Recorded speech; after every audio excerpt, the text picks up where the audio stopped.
Прямо сейчас в Магасе разгружают не просто коробки, а можно сказать детские улыбки. Подарки для самых юных жителей республики. Сейчас подарки со сладостями активно грузят в машины. На месте представители различных министерств и их подведомственных организаций. Их задача сделать так, чтобы каждый подарок нашел своего адресата. Смотрите, как создается праздник.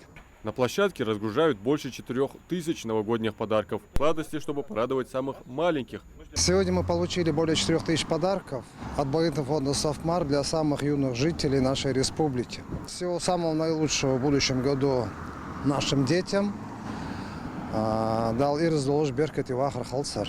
На площадку оперативно приехали представители практически всех приглашенных министерств и их подведомственных организаций. Каждый забирает свою партию, чтобы без заминок доставить праздник в самые отдаленные уголки региона. Здесь важно, чтобы подарок попал точно в руки, поэтому часть коробок сразу адресуется конкретным учреждениям. Председатель Республиканского общества глухих лично приехал, чтобы забрать свою партию для подопечных организаций. Система работает так, чтобы учесть интересы разных групп. Вот мы получили для своих детей 130 подарков.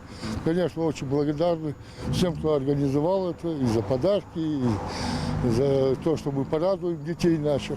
Отдельный, самый трогательный груз для детей с особыми потребностями. Подарки для воспитанников реабилитационного центра. Лично забирает его директор Али Дударов. Это не просто подарки, а крайне необходимый для этих детей знак внимания.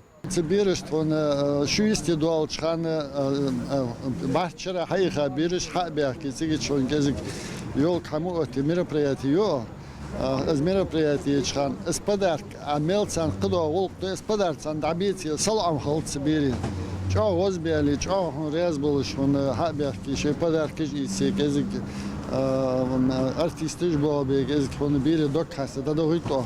Это не разовая акция, а теперь уже постоянная продуманная линия, и новогодние подарки лишь один из ее, пусть и самых ярких, символов. Главный принцип деятельности фонда Возрождения – делать не для отчета, а для людей, обеспечивая устойчивое развитие и благополучие родного региона. Таким образом, здесь, на этой площадке, прямо сейчас, из отдельных коробок складывается общий праздник для тысяч детей по всей Ингушетии. За ним стоит личная щедрость мецената, организационная работа республиканских властей и труд десятков людей, которые эти подарки повезут, разнесут и вручат. Адам Мережков, Рахман Экажев, Магас 24.